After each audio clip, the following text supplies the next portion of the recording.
যুক্তরাষ্ট্র ইসরায়েলের যৌথ হামলার জবাবে এবার পাল্টা হামলা শুরু করেছে ইরান।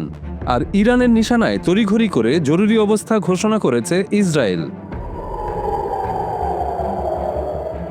ইসরায়েলের বিরুদ্ধে প্রতিশোধ নিতে এবং কঠোর জবাব দিতে শুরু করেছে ইরান। ইসরায়েলে পাল্টা হামলার খবর প্রকাশ করেছে দেশটির রাষ্ট্রীয় টেলিভিশন।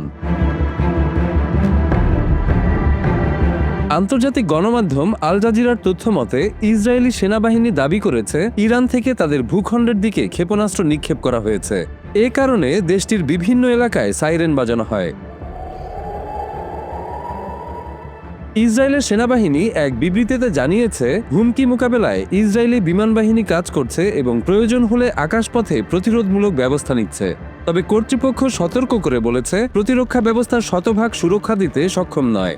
তাই নাগরিকদের হোম ফ্রন্ট কমান্ডের নির্দেশনা মেনে চলার আহ্বান জানানো হয়েছে। এর আগে ইরানের সর্বোচ্চ নেতা আয়াতুল্লাহ আলী খামেনির অফিস টার্গেট করে হামলা চালিয়েছে ইসরায়েল ও যুক্তরাষ্ট্র। সংবাদ সংস্থা রয়টার্সের সূত্রে জানা গেছে, খামেনি ইতোমধ্যেই তেহরান ত্যাগ করে নিরাপদ স্থানে স্থানান্তরিত হয়েছেন।